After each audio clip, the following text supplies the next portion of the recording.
하나님 말씀 보겠습니다. 하나님 말씀은 시편 24편 1절입니다. 땅과 거기 충만한 것과 세계와 그 가운데에 사는 자들은 다 여호와의 것이로다. 여호와께서 그 터를 바다 위에 세우시며 강들 위에 건설하셨도다. 여호와의 산에 오를 자 누구며 그의 거룩한 곳에 설 자가 누구인가? 그 손이 깨끗하며 마음이 청결하며 뜻을 허탄한 데 두지 아니하며 거짓 맹세하지 아니하는 자로다.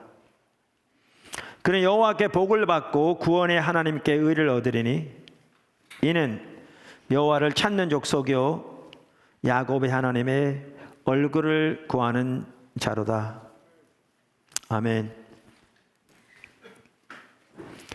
우리가 예배에 대해 살펴보고 있습니다. 참된 예배에 대해 지금 이제 살펴보기 시작했습니다.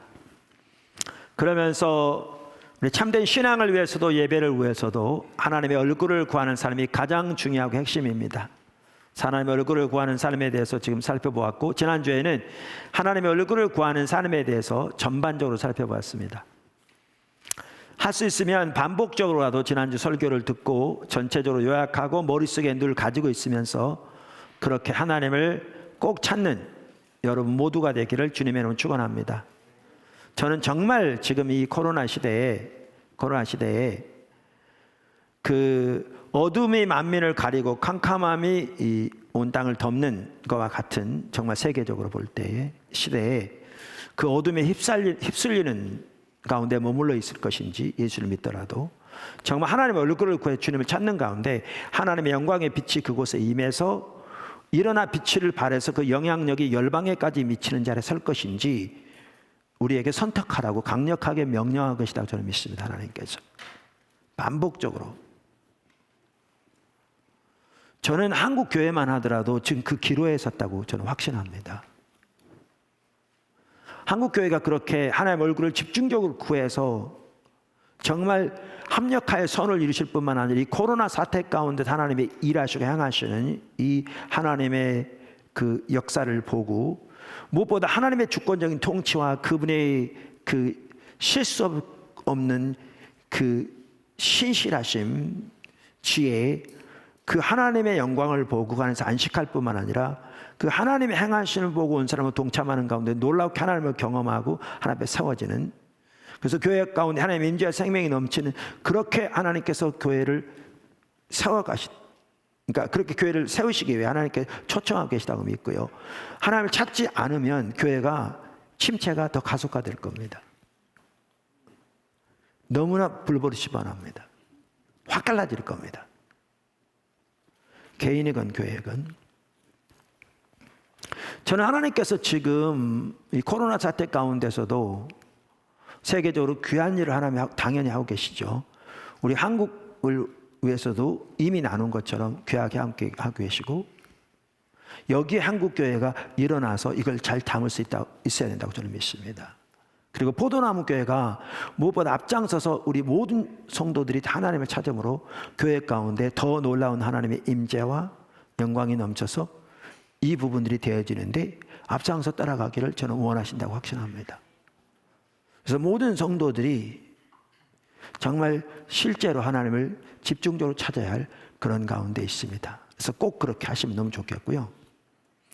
이런 면에서도 매우 중요합니다. 지금 미국만 하더라도 실업자가 몇 천만 됐잖아요. 그동안 뭐 10몇 년 동안 일자리 늘려온 거 순식간에 다 날아갔다고 얘기하는. 그런데 어제 한 분이 그랬더라고요. 꽤 영향력 있는 분이. 이번에 그래서 실직된 숫자가 수천만인데, 몇 천만인데, 그 실직된 사람 중에서 최소한 40%는 돌아오지 못할 거라고. 왜냐하면 그 직종이 없어질 것이기 때문에. 지금 급속도로 바뀌어가고 있는 거 아시죠? 그럼 이런 상황 가운데서 교회는 당연히 교회뿐만 아니라 개인도 집중적으로 하나님을 찾는 가운데 하나님으로부터 들어야 합니다. 하나님의 지혜를 받아야 합니다. 세상적인 경험도 지혜도 통찰력도 다 중요한데요, 궁극적으로는 하나님의 지혜를 받아야 합니다. 그래야 이 시대에 오히려 아까 말씀드린 대로 일어나 빛을 발하는 자리에 서게 될 겁니다. 어둠에 휩쓸리는 자리가 아닌. 그래서 그 자리를 우리 모두를 초대하고 계시다고 저는 확신합니다. 제가 광고 시간 좀 더 나눌까 하다가 잊어먹었는데, 지금 하나님께서 작년부터 집중적으로 포도나무 교회를 인도하고 계신 분야 중에 하나가 일터 사역과 비즈니스 미션입니다. 일터 사역에 대해서는 지난번에 일과 영성이라는 책을 같이 배워가면서 어느 정도 전반적인 부분을 살펴봤습니다. 아주 기본적인 전반의 일부만 이렇게 살펴본 겁니다. 사실 우리 모두 더 배워야 합니다. 앞으로 더 배울 거고요. 비즈니스 미션만 하더라도 제가 책을 보고 배운 게 아니라 하나님이 구체적으로 인도해 가셨습니다. 여러 가지 통로를 통해서, 특별히 이사야 하반부 약속과 관련해서 하나님께서 이 나라 가운데 하시길 원하시는 부분들, 우리 가운데 하시길 원하시는 부분도 보이시면서, 그러면서 최근에 비즈니스 미션에 대한 그 전체적인 개요를 볼 수 있는 매우 중요한 책들을 제가 쭉 읽어가면서 이렇게 방향이 잡히더라고요, 선명하게. 그래서 제가 연합 리더 밴드에다가 책들을 지금 4권 올렸습니다. 더 자세하게 우리는 배워갈 것은 다른 책들도 필요하지만 전체적인 그 윤곽을 볼 수 있는 데는 그 정도만 봐도 충분할 수 있는 어느 정도 전체 윤곽은. 그래서 우리 모든 성도들이 다 보았으면 좋겠고요. 연합 리더들은 다 지체들에게 알려주면 좋겠고요. 그런데 이 하나님께서 행하시는 이 일들은 정말 놀라운 일들입니다. 우리 각자가 일터에서 정말 우리가 하나님과 친밀한 교제 가운데서 십자가 복음의 삶을 살되 그것이 일터로 옮겨서 그것에서 하나님의 영광과 목적을 위해 자신이 나갈 뿐만 아니라 사람들에게 영향력을 미치는. 그런데 여기에 단순히 이제 여러분들 그 책들을 보시면 이해하겠지만 단순히 복음의 명령, 그러니까 예수님 십자가 부활을 통해서 이루신 그 구속의 복음을 전하는 복음의 명령뿐만 아니라 하나님이 천지 창조를 통해서 나타난 창조의 동역자라서 우리를 지으시고 모든 인류를 위한 문화 명령에도 순종하는, 이게 어우러져서 일터뿐만 아니라 비즈니스를 통해서. 그래서 한 번만 하더라도 그 책들을 읽어가면서 하나님께서 우리 가운데 하시려고 하는 일들이 보여지는지, 정말 주님께서 하시려고 하는 게 정말 놀라운 것 같다고, 우리 생각을 훨씬 초월하는 것 같다고 그러신 것 같더라고요.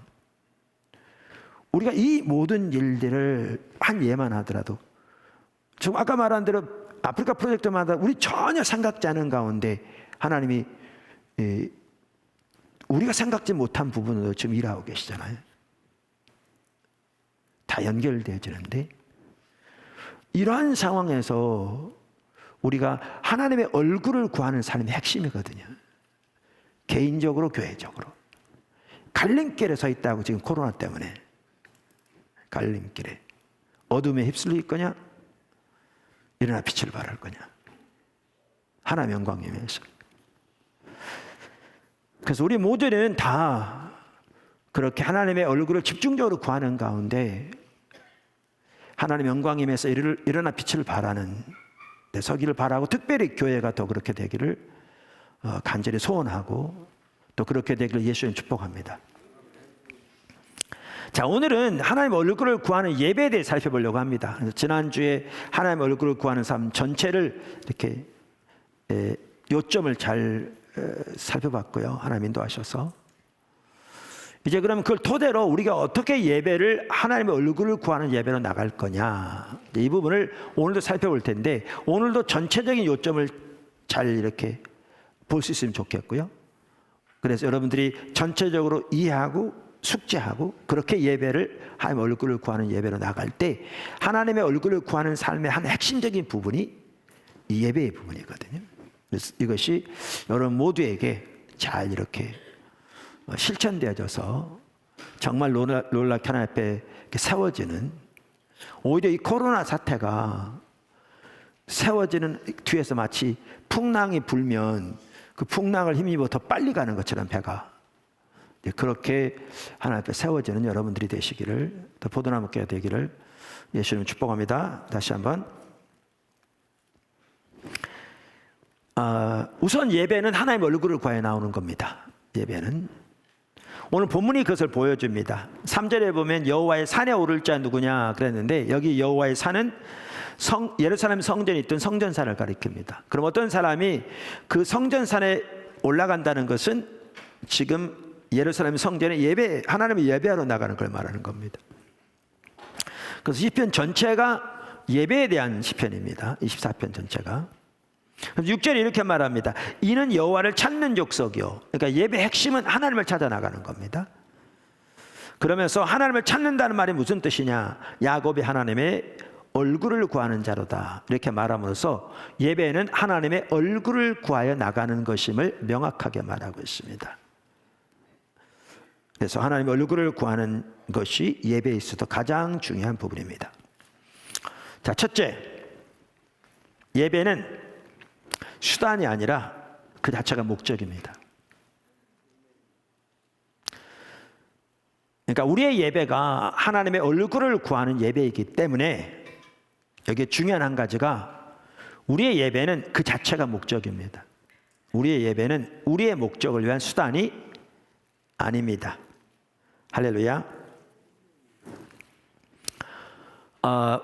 수년이 지났는데요. 십자가 성령 컨퍼런스를 이렇게 하고 있었습니다. 평신도 컨퍼런스였습니다.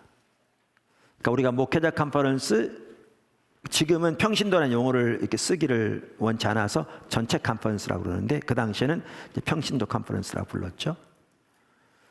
그 평신도 컨퍼런스 때인데 제가 말씀을 전하고 기도 사역 시간인데 성령께서 그런 마음을 주시더라고요. 아까 광고 여기 우리가 기도할 때도 사실 제가 한국 기도하려고 눈을 감았는데 주님이 그 부분을 이렇게 지적하시는 것 같았어요. 갑자기.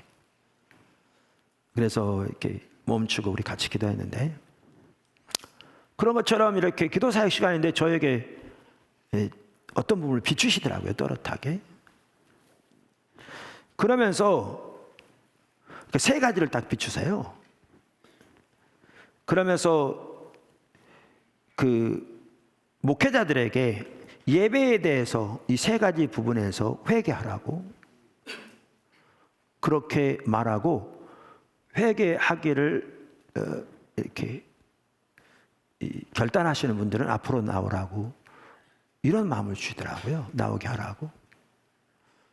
그래서 제가 그렇게 나눴고요. 그때가 평신도 컨퍼런스였는데도 목회자들이 많이 오셨더라고요. 그래서 앞에 이렇게 다 나와서 앞에서 이렇게 회개하고 주님의 은혜를 구하고 그런 적이 있었는데 그 세 가지가 이거였습니다. 첫째, 예배를 목적으로 삼는 것이 아니라 자기 목적을 위한 수단으로 삼도록 가르친 죄. 둘째, 하나님의 얼굴을 구하여 나오도록 인도한 것이 아니라 하나님의 손을 구하여 나오도록 인도한 죄. 또 하나는 예배를 인도하려고만 했지 정작 자신은 예배를 드리지 않는 죄.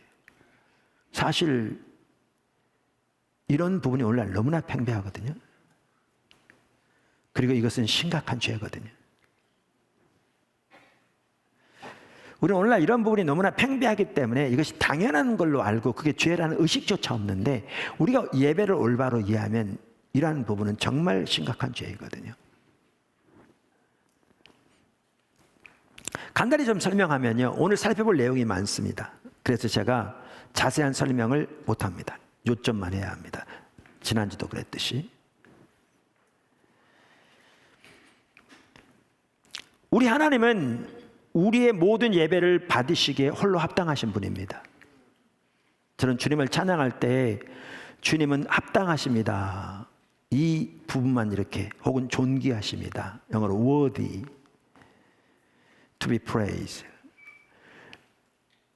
그러니까 praised. 그러니까 이란 그 뭐죠? 그 주님이 합당하십니다. 이란 부분만 생각해도 정말 이렇게 마음 속에서 하나님 향한 그 어떤 그 예배가 솟아서 나오는 것 같더라고요. 그렇기 때문에 하나님께 드리는 우리의 예배는 그 자체가 목적입니다. 뿐만 아니라 우리가 하나님의 얼굴을 구하는 삶을 살면 당연히 우리의 예배는 그 자체가 목적이 될 것입니다. 그러니까 이제 여기에 좀 혼동되는 게 있어요. 그게 뭐냐면 우리의 예배가 그 자체가 목적이란 말은 예배 의식이 목적이란 말이 아닙니다. 그러니까 우리가 지금 혼동되는 게 뭐냐면 예배 의식과 예배는 다른 겁니다. 그러니까 예배 의식은 뭐냐면 예를 들면 주일 대예배라고 흔히 얘기하면 주일날 예를 들면 11시에 지금 우리 2부 예배인데 모여서 이렇게 순서를 따라 진행하는 이 전체는 예배 의식입니다.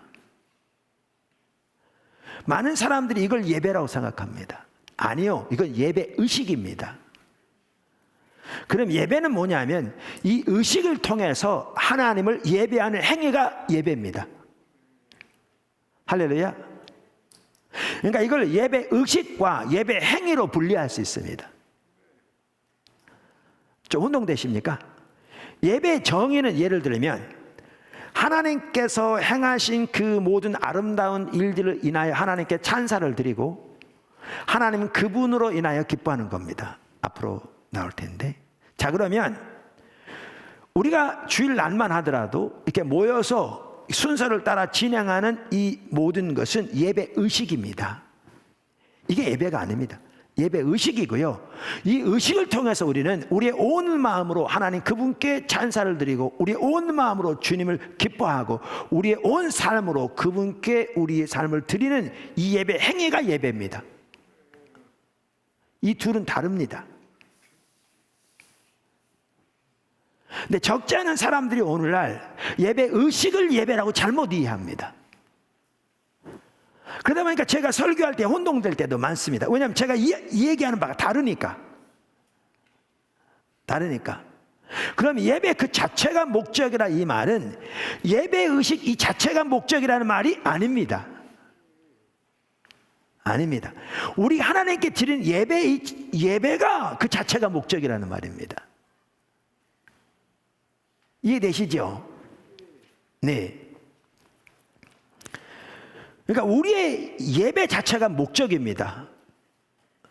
반대로 우리의 예배가 우리의 예배를 위한 수단으로 전락해버리는 순간 우리 예배는 타락한 겁니다.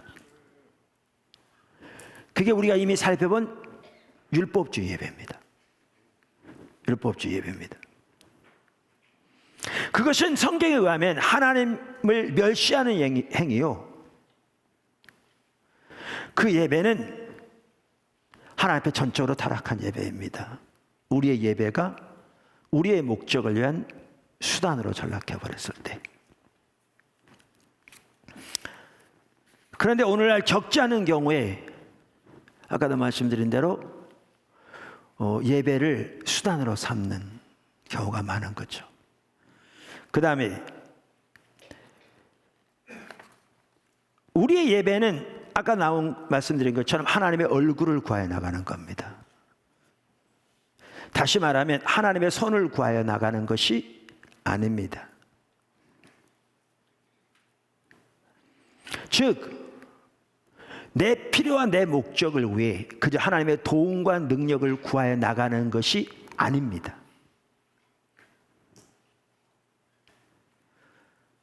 오늘 이 설교를 처음 들으면 혼동될 수 있습니다. 이전의 설교들을 들으셔야 합니다. 그리고 앞으로 이 부분을 또 자세히 말씀드릴 때가 있습니다. 그러니까 이 말은 우리의 필요와 목적을 위해 하나님의 도움을 구하지 말라, 구하는 것이 잘못됐다는 게 아니라 제 얘기는 우리가 하나님께 드리는 예배에 있어서 우리의 예배는 이렇게 우리의 필요와 목적을 위해 단순히 하나님의 능력과 도움을 구하여 나가는 것이 아니라는 겁니다. 우리 예배는 그렇게 되어지면 우리 예배는 타락하게 되어 있습니다. 아까 나눈 것처럼. 그래서 하나님의 손을 구하여 나가는 것이 아니라 우리의 예배는 하나님의 얼굴을 구하여 나가는 것입니다.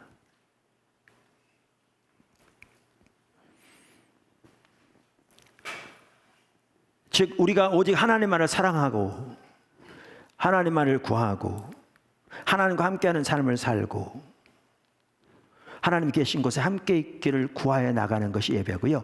그러한 삶을 살고 그러한 예배를 드리며 주님을 구할 때 주님은 우리의 머리카락까지 세신 바 되실 만큼 우리의 모든 쓸 것을 이미 아신다고 하셨습니다.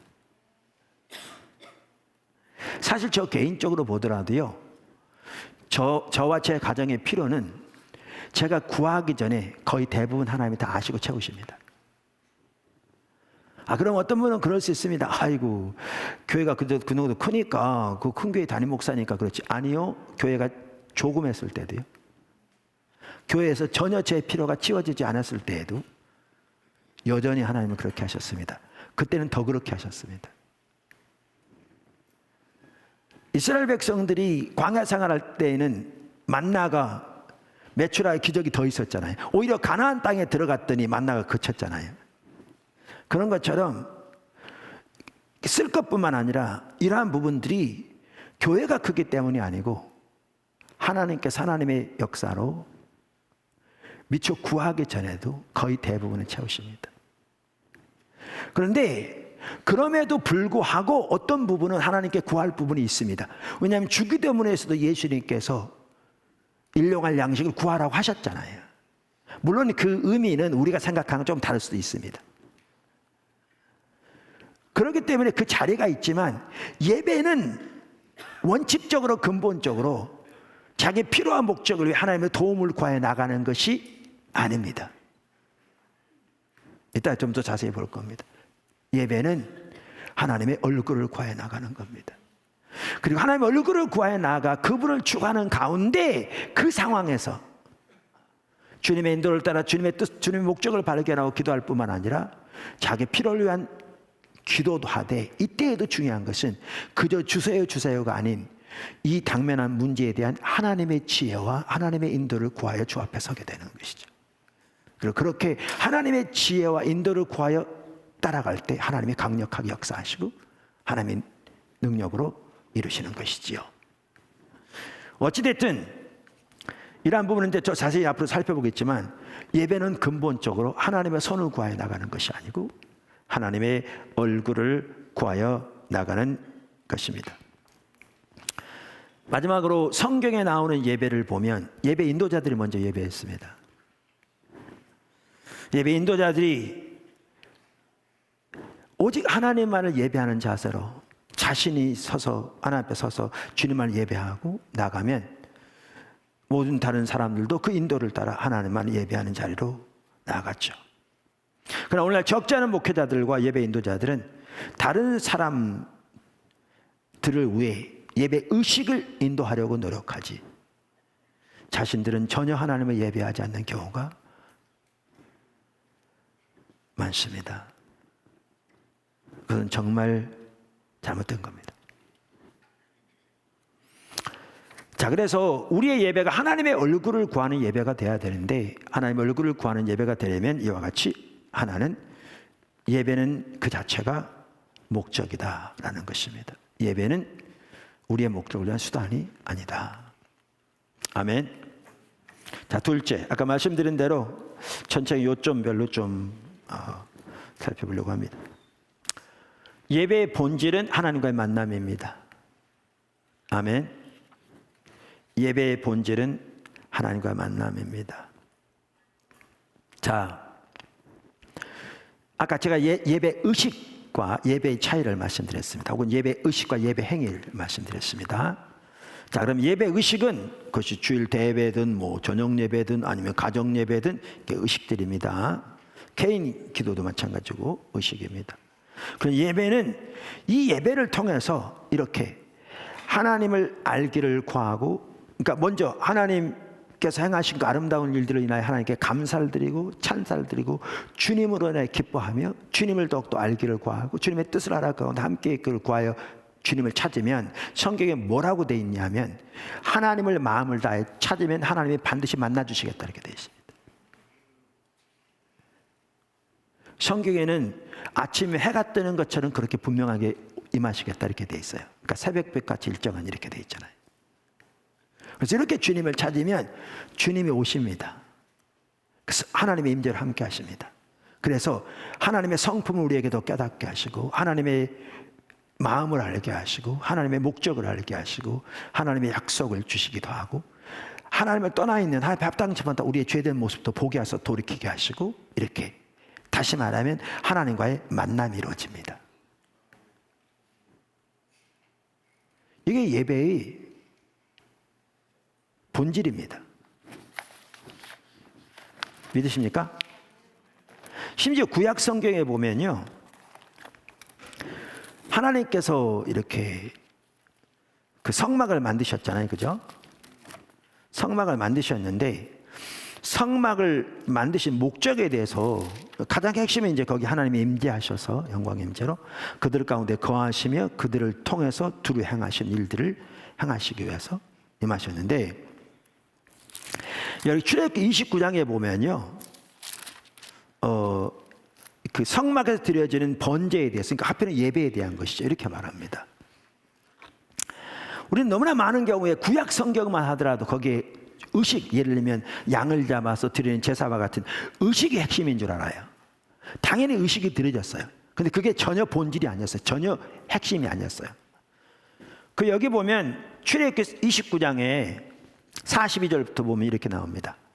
이는 너희가 대대로 여호와 앞 곧 회막문에서 드릴 번제라. 자, 잘 들으십시오. 내가 거기서 너희와 만나고 네게 말하리라.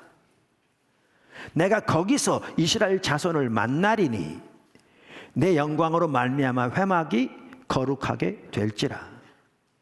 내가 그 회막과 제단을 거룩하게 하며 아론과 그의 아들들도 거룩하게 하여 내게 제사장 직분을 행하게 하며 내가 이스라엘 자손 중에 거하여 그들의 하나님이 되리니 그들은 내가 그들의 하나님 여호와로서 그들 중에 거하려고 그들을 애굽 땅에서 인도하여 낸 줄을 알리라. 나는 그들의 하나님 여호와니라.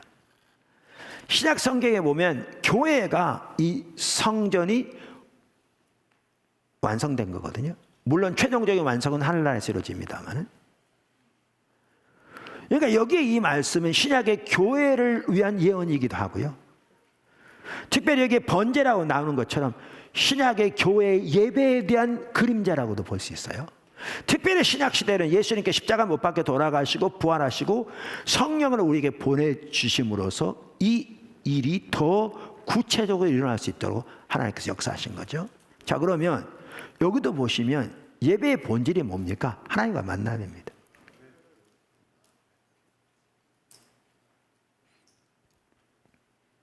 그러니까 저는 개인적으로 하나님 앞에 예배로 나올 때 아까 말한 대로 예배 의식은 드려지고 있는데 예배의 본질은 하나님과의 만남이 이루어지지 않으면 저는 그 마당만 밟고 지나간 거죠. 껍데기만 남은 거죠. 그럼 저는 견딜 수가 없습니다. 그리고 우리의 예배가 그렇게 되는 것을 저는 절대 용납할 수가 없습니다. 목회자라서.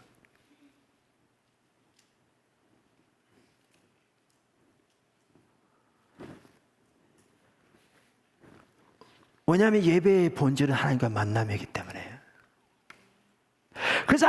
그래서 시편 24편에 여호와의 산에 오를 자 누구냐 그러면서 성경이 뭐라고 그러냐면 여호와를 찾는 족속이요 그러면서 여호와를 찾아 나오는 게 예배는 겁니다. 왜? 그분을 만나기 위해서 오는 거거든요. 그분을 만나기 위해서. 그리고 여호와를 찾는다는 말은 하나님의 얼굴을 구하여 나온다는 말이고요. 그래서 여러분들이 교회 이렇게 나올 때에도, 예배 나올 때에도, 공예배 나올 때에도 이렇게 하나님을 만나기를 추구해 나와야 합니다. 그리고 예배를 통해서도 하나님과의 만남이 이루어지지 않으면 견디지 못해하는, 정말 절박하게 주님 앞에 자신을 돌아보고 회개하고 생각나는 대로 하나님의 도움을 구하고 성령으로 임재해달라고, 하나님 함께 해달라고 견디지 못해하는 그런 자세가 있어야 합니다.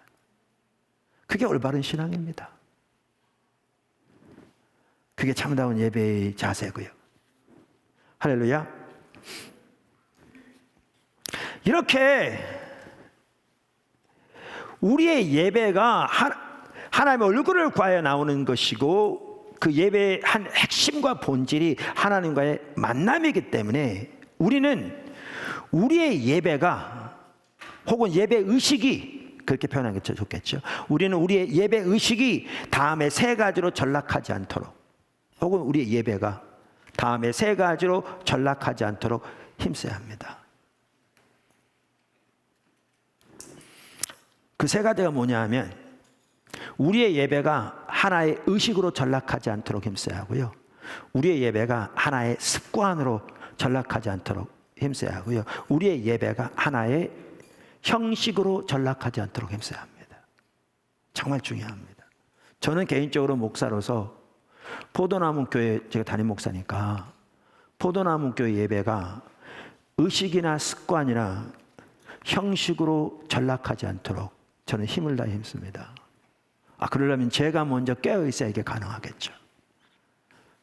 제 예배가 타락하기 시작하면 우리 전체 예배가 이렇게 타락하는데도 못 깨닫겠죠. 그래서 못 돌이켰죠. 자, 그럼 그게 무슨 말이냐? 가장 먼저는 우리의 예배가 하나의 의식으로 전락하지 않도록 힘써야 합니다. 아까 제가 말씀드렸잖아요. 예배 의식과 예배는 다르다. 아까. 그런데 신앙이 타락하면 어떻게 되느냐면 예배가 이 예배 의식이 예배인 것처럼 생각하는 거예요. 그럼 의식은 남아 있는데 우리의 진정한 하나님께 드린 예배 행위는 사라진 거죠. 껍데기만 남은 거죠. 하나님께 아무런 쓸모없는. 하나님과 만남 드려지지 않는. 근데 이거를 예배라고 생각하니까 잘못됐다는 사실도 모르는. 이러면 그 가운데 하나님과 만남, 하나님의 임재, 하나님께서 우리에게 하나님의 길을 인도하시고 하나님의 뜻을 보이시고 이런 일들이 완전히 사라지고요. 그러니까 하나님을 만나게 돼야 그 하나님의 빛 앞에 혹은 하나님의 기준 앞에 하나님의 진리 앞에 뭐라고 표현하든지 비춰진 하나님을 떠난 내 모습이 보이고 내 옳지 못한 자세가 보이고 태도도 보여야 돌이켜지는 것도 회개도 변화되는 것도 있는데 이게 가장 많이 일어난 것이 예배를 통해서인데 이렇게 의식만 남아있고 진정한 예배는 사라져버리니까 왜냐하면 예배가 의식으로 전락해버리니까 하나님과 만남이 없으니까 이런 예배를 통해서는 어떠한 삶의 변화도 없는 거죠. 그게 대표적으로 바리새인들이고요. 오늘날 어떻게 보면 절대로 적지 않은 성도들이 이걸 예배라고 드리는 거죠. 그리고 그것만 잘하면 예배라고 생각하는 거예요.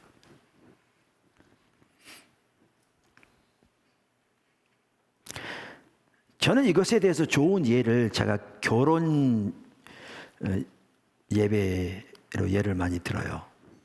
자, 우리 예수 믿는 이제 젊은이들은 결혼식만 하더라도 결혼 예배로 드리잖아요. 목사님 초청해서 목사님이 이렇게 주례해 주시고 찬송도 드리고 기도도 하고 설교도 하고 예배입니다.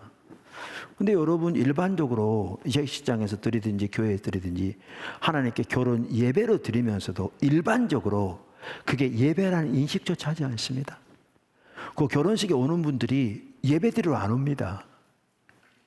결혼식 축하하러 오는 거지. 예수 믿는 사람도. 그리고 그 순서를 진행하는 것이 하나님께 드린 예배라는 인식 거의 없습니다. 예배가 되려면 하나님이 주인공이 돼야 돼요.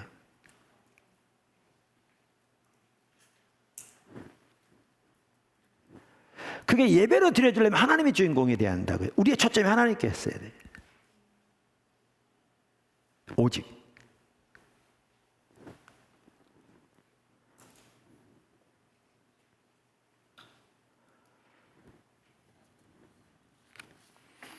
저는 개인적으로 제가 물론 본인들의 의사를 제가 묻고 합니다. 왜냐하면 결혼식은 본인들이 그렇게 하기 원치 않으면 제가 협조 안 하죠. 근데 본인들이 이렇게 해야 되는데 본인들이 이렇게 원할 경우에 그래서 저에게 주례를 부탁하면 그리고 본인들이 이렇게 하겠다고 선택하면 저는 그 시간에 하나님께 예배가 되도록 힘씁니다. 안 믿는 사람도 오고 하기 때문에 쉽지는 않습니다. 분위기가 주일 낮 예배하고는 다르죠. 그럼에도 불구하고 그 하나하나 찬양부터 시작해서 온전히 하나님께 드리는 예배로 되기를 힘씁니다. 찬양화들 가서 하나하나 하나님 예배하고 말씀도 마찬가지고 제가요, 지금까지 주례를 많이 했네요. 그런데 내가 꽤 여러 사람에게서 이런 얘기를 들었습니다. 내가 여태까지 참석한 결혼식 중에서 가장 은혜스러운 결혼식이었습니다. 이런 얘기를 꽤 여러 사람에게 들었습니다. 포도나무 이렇게 지체들에 이렇게 익숙하니까 안 그러겠지만 주로 외부에서 온 사람들 여러 번 들었습니다. 제가. 근데 제가 왜 그런지를 압니다. 제가 잘한 게 전혀 아니고요. 우리가 그 결혼식 예배라도 하나님께 진정한 예배로 드리기로는 사실 그 주인공은 하나님입니다. 왜요? 하나님이 두 사람을 짝지어 주셨고 하나님이 예배를 받으시고 하나님이 임하셔서 하나님이 그들에게 은혜를 베푸시기에 의미가 있는 거지. 지금뿐만 아니라 그들의 인생에서 뿐만 아니라 하나님이 그들에게 말씀하시고 그들이 하나님을 예배할 뿐만 아니라 하나님의 뜻을 알아 하나님의 길의 서기를 추구할 때 그 과정에 하나님의 생명과 은혜가 넘치는 것이고 하나님의 보호가 넘치는 것이죠. 이게 없으면 사람의 잔치는 되고 화려할지 몰라도 하나님이 안 계시면 의식에 불과한 거죠.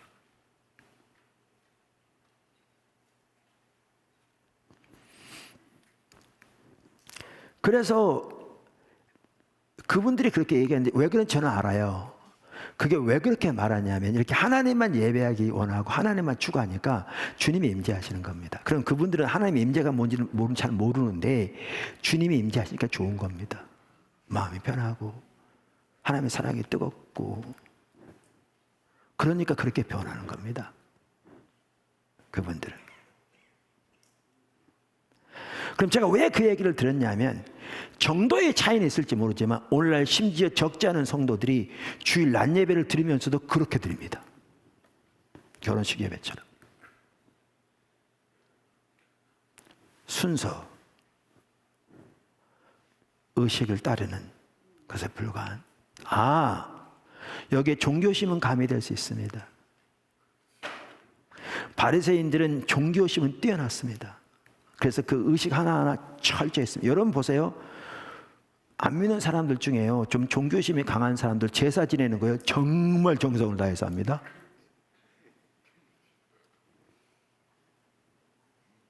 뭐는 어디다 놓고 뭐는 어디다 놓고 이거 철저히 합니다.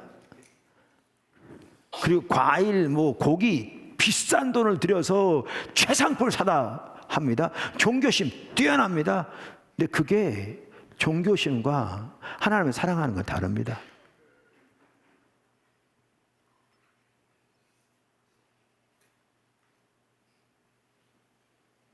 아까 나 말한 대로 주일 낮 예배까지도 종교심은 가미됐을지 모르지만 그렇게 하나의 의식으로 전락해버린 이건 전적으로 타락한 예배입니다. 껍데기만 남은 겁니다. 그래서 저뿐만 아니라 모든 성도들은 우리의 예배가 의식으로 전락되지 않기 위해서 최선을 다해야 합니다. 힘을 다해야 합니다. 할렐루야. 우리의 예배가 습관으로 전락되지 않도록 힘써야 합니다. 예수님께서는요 습관을 쫓아 기도하셨다고 성경에 되어 있습니다. 누가복음 22장 39절.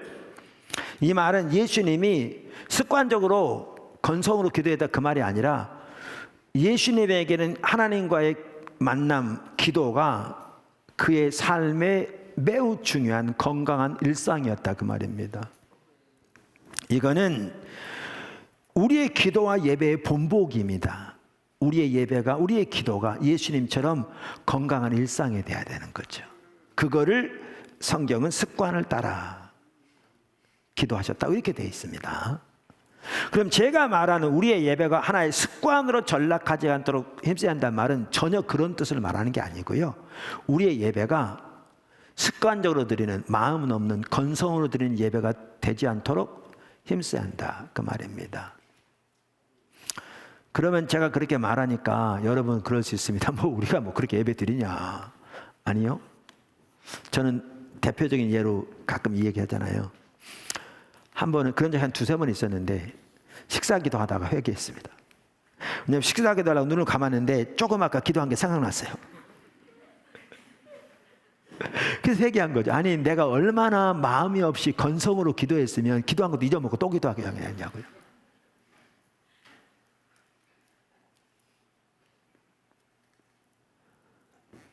좀 지나친 경우긴 하죠.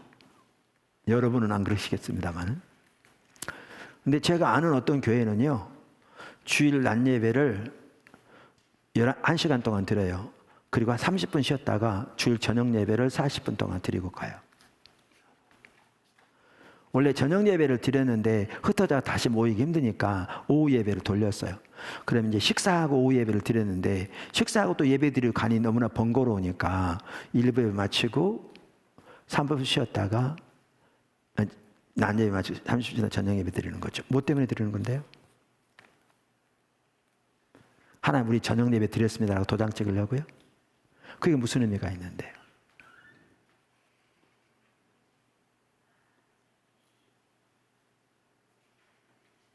여러분, 오늘날 적지 않은 성도들이 주일날 예배 나올 때도요, 하나님께 그저 그것이 하나의 습관이 되어버렸습니다. 주님을 찾아 나와야 되는데.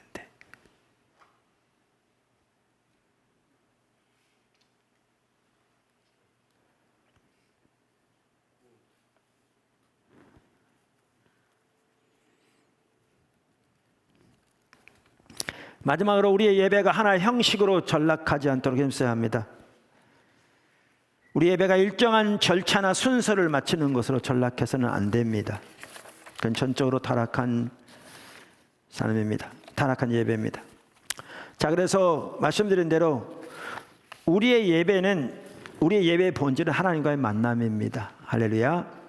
하나님을 만나기를 간절히 추구해야 되고요. 그래서 우리는 우리의 예배가 하나의 의식으로, 하나의 습관으로, 하나의 형식으로 전락하지 않도록 힘써야 합니다.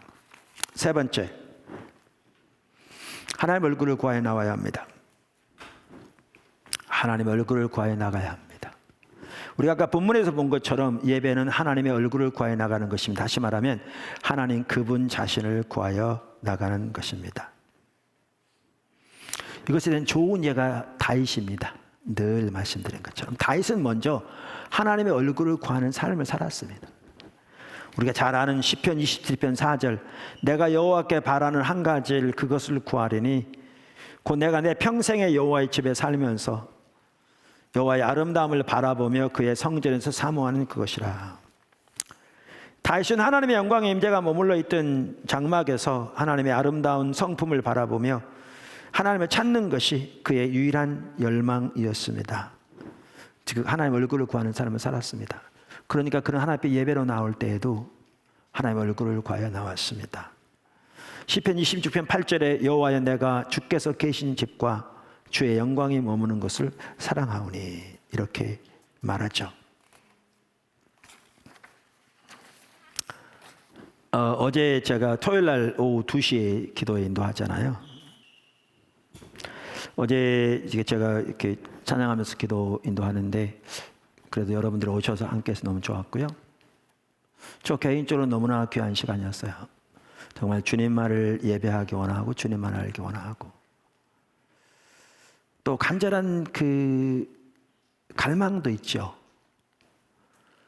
내가 내 육신으로서 내가 아닌 하나님의 기름 부음과 하나님의 은혜로 인하여 하나님이 내가 되게 원하는 그가 되기를 원하는, 그게 나의 진정한 내가 되게 원하는 그 열망, 전적인 주님의 은혜로,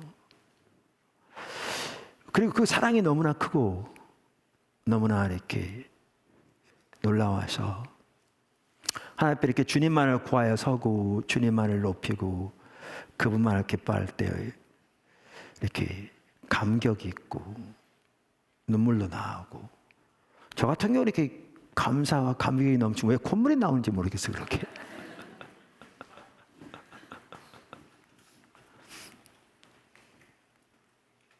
근데 어떤 분은 그럴 수 있어요. 근데 다윗은 그렇게 하나님 앞에 나갈 때 자신 오픈하고 나갔거든요. 자신의 삶을 보면 하나님 앞에 울기도 하고 그렇게. 그러면 어떤 분은 그럴 수 있어요. 야, 좀 채통도 없게 좀 뭐 하는 거냐 그럴 수 있는데요. 다윗은 그렇게 하나님의 얼굴을 구하고 하나님의 얼굴을 구하여. 그러니까 어떨 때는 다윗은 그 주님의 영광의 임재가 자기에게 거울로 오는 것이 너무나 기뻐서 춤을 추다가 사울의 딸 미갈의 눈에 보기에는 왕이 일개 계집종들 앞에서 자기의 수치를 드러내고 미친 사람처럼 춤추는 것처럼 보일 만큼 그렇게 그 에봇을 입은 채로 이렇게 춤을 췄잖아요. 그런데 여러분 이걸 기억하셔야 돼요. 다윗은 그저 그렇게 눈물 흘리고 찔찔 짜는 예배자가 아니었습니다. 다윗은 군인이었습니다. 나중에 하나님 그를 왕으로 삼으셨죠. 그래서 그는 정치, 경제, 사회, 교육, 문화, 외교, 국방 전체를 관장하고 그 모든 부하들을 통솔하는 하나님의 사람이었습니다. 이게 같이 갑니다. 이 둘이 같이 가요. 너무나 많은 사람들이 그걸 몰라요.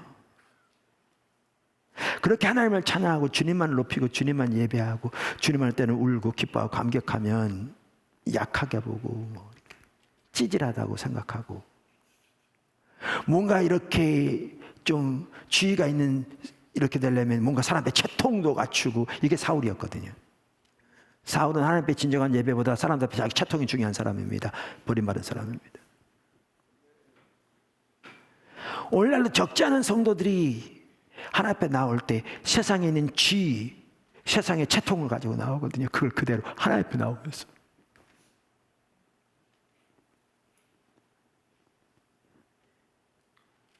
만군의 여호와 하나님 앞에 나오면서.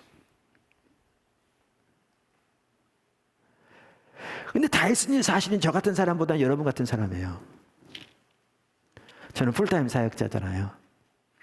다윗은 풀타임 사역자가 아니었어요. 여러분 같은 사람이에요. 그는 군인이었고요, 정치인이었고요, 왕이었어요.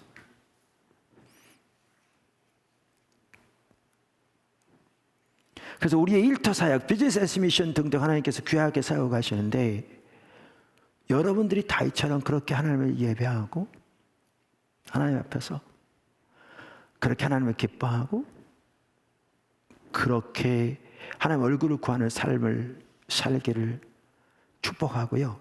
그러는 가운데 하나님께서 여러분을 높이시고 여러분에게 지혜를 더하시고 하나님이 높이셔서 세상에서도 세상의 각 영역에서 때로는 정치, 경제, 문화, 예술, 국방, 외교, 경제 등등 각 분야에서 정말 누구보다 하나님께서 하나님의 영광을 사용하시는 그런 사람들이 되길 바랍니다.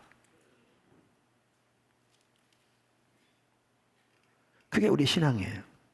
그게 우리 삶이고요. 그게 우리 예배고요.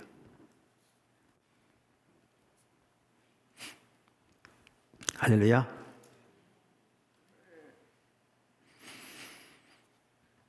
이렇게 하나님의 얼굴을 구하여 나오는 것이 예배이기 때문에요.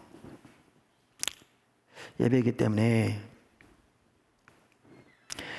예배에서 중요한 시금석이 있어요. 근데 이 예배에 대한 중요한 시금석은 단순히 예배의 시금석일 뿐만 아니라 참다운 신앙의 시금석이기도 해요. 그게 뭐냐면 하나님을 향한 배고픔이에요.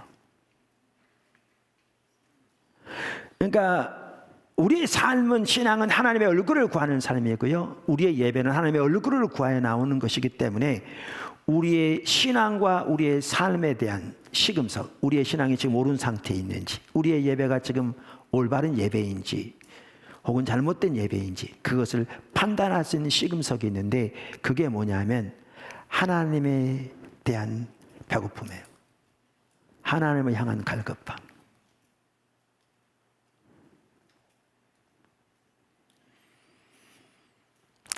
말씀드린 대로 우리 가운데 하나님을 향한 갈급함이 없으면 그러기 때문에 우리 가운데 우리의 예배 가운데 아무리 사람이 많이 모이고 아무리 좋은 프로그램이 진행되어지고 아무리 종교적인 소위 헌신이 가득하고 아무리 그 의식이 화려하다 할지라도 그 예배는 껍데기뿐인 예배입니다. 껍데기뿐인 예배입니다. 반드시 기억하셔야 합니다. 그리고 하나님 앞에서는 아무런 의미가 없습니다.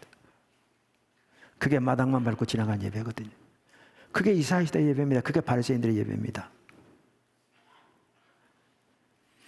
그래서 알트 킨들 목사님은 이렇게 얘기했습니다. 참된 부흥의 한 주된 표적은 사람들이 하나님 외에는 아무것도 의식하지 않는 것이다. 다시 한번 읽어볼까요? 참된 부흥의 한 주된 표적은, 이걸 이렇게 바꿔야 됩니다. 참된 예배의 한 주된 표적은 사람들이 하나님 외에는 아무것도 의식하지 않는 것이다. 이 하나님 향한 배고픔 예배 그 시금서 잘 나와 있는 게 시편 42편입니다. 1절, 2절. 여러분 잘 아는 구절입니다. 우리가 많이 본. 하나님이여 사슴이 시냇물을 찾기에 갈급함 같이 내 영혼이 주를 찾기에 갈급하나이다. 내 영혼이 하나님 곧 살아계시는 하나님을 갈망하나니 내가 어느 때에 나아가서 하나님의 얼굴을 배울고.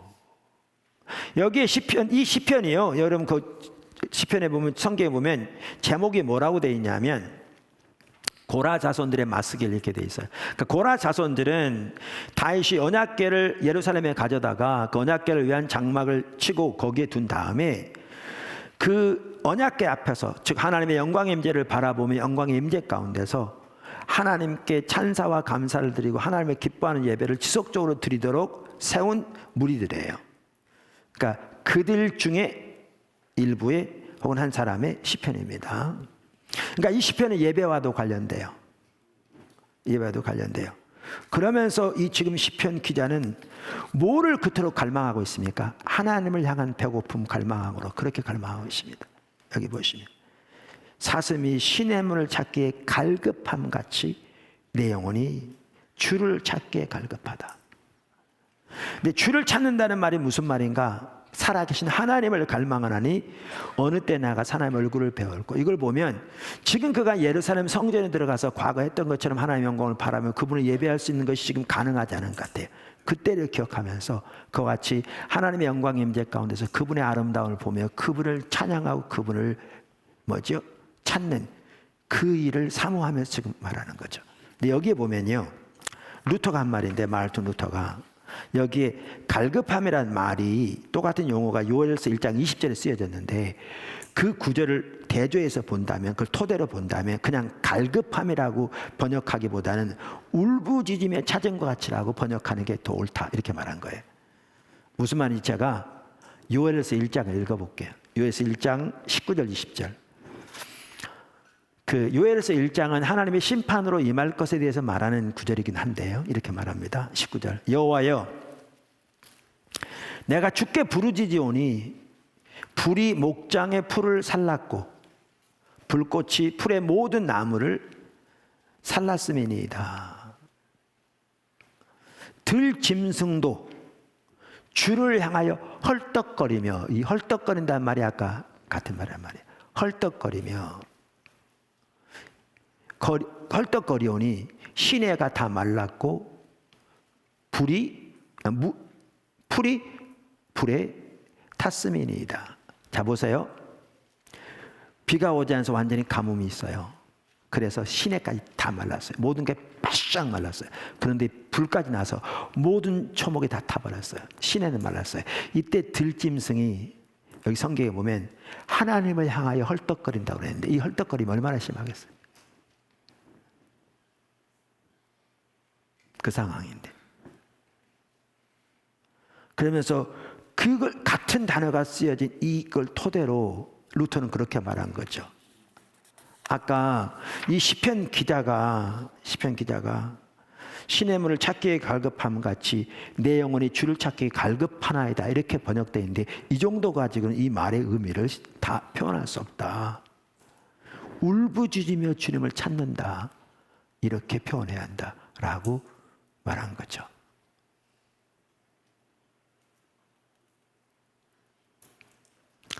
그러니까 우리가 우리의 신앙이 우리의 예배가 올바른 상태에 있는가를 볼 수 있는 중요한 시금석이 하나님께 대한 갈망이 있는가라는 겁니다. 특별히 이시편 기자는 지금 그것을 할 수 없는 상황이잖아요. 그러니까 더 심하겠죠.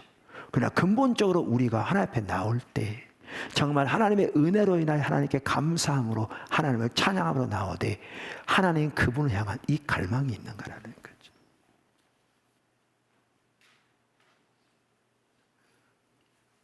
그러니까 예배는 하나님을 찾아 나오는 건데 그럼 거기에 같이 가야 될 게 뭐냐? 이처럼 하나님의 영광을 보기를 원하는, 하나님을 찾기를 원하는 그 하나님을 향한 배고픔, 갈망인 거죠. 여러분, 우리에게 이게 없다면 우리는 병들어 있는 겁니다. 심하게 병들어 있는 겁니다. 우리의 예배 가운데 하나님을 향한 이런 갈망이 없다면 우리는 완전히 껍데기만 남은 겁니다.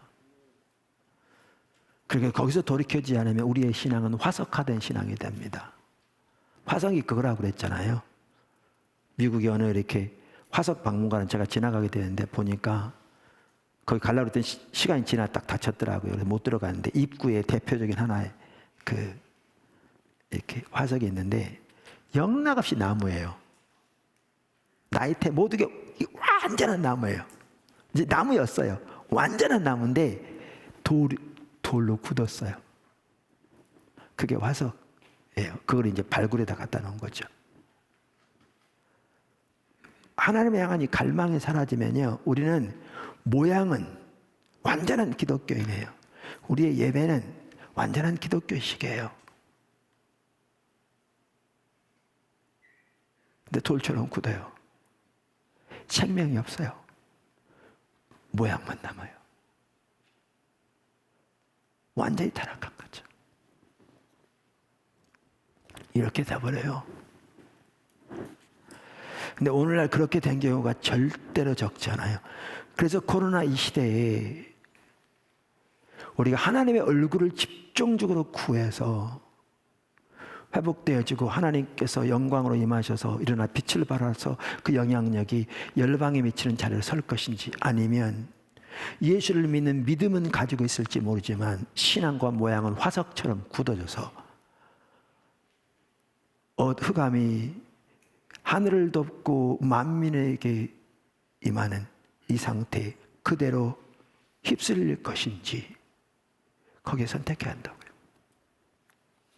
개인이건 교회건.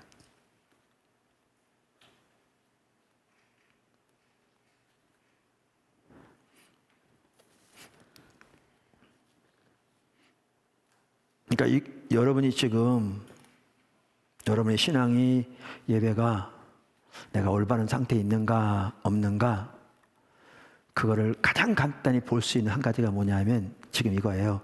내 속에 하나님을 향한 이 갈망이 있는가. 지금 보세요.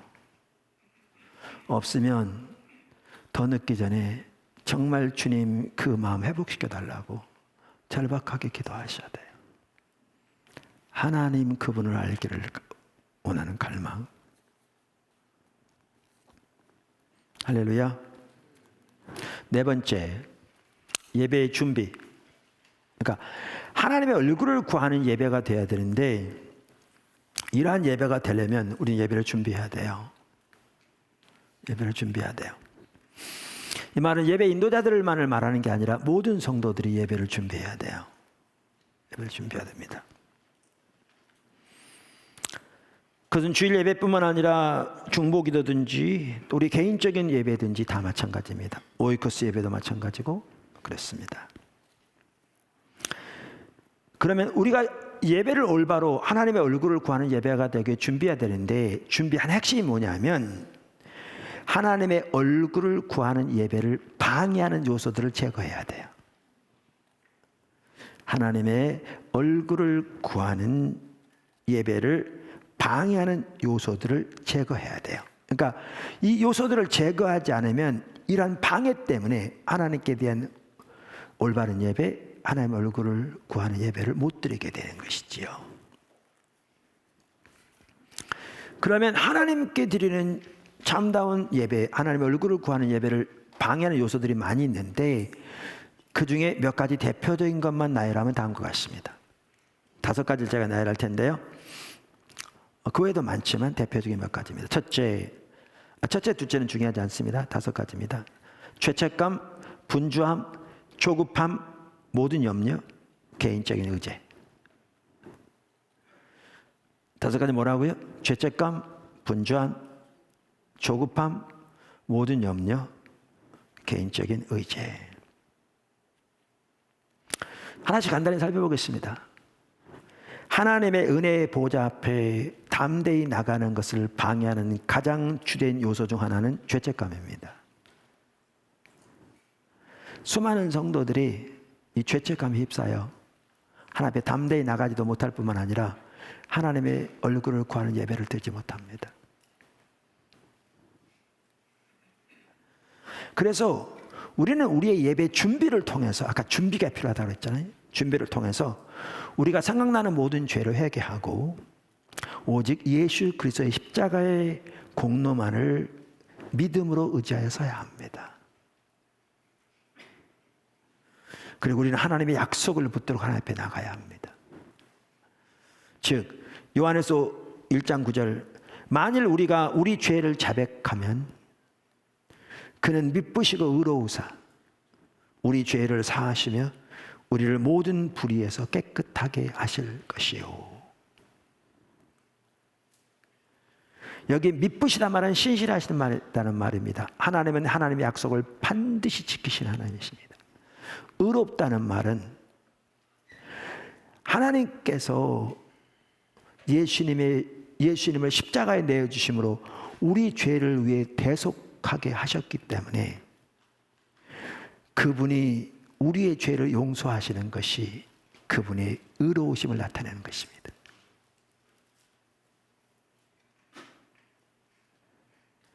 그러므로 우리는 하나님 앞에 설 때에 하나님이 약속하신 것을 반드시 지키시는 이 하나님의 신실하심과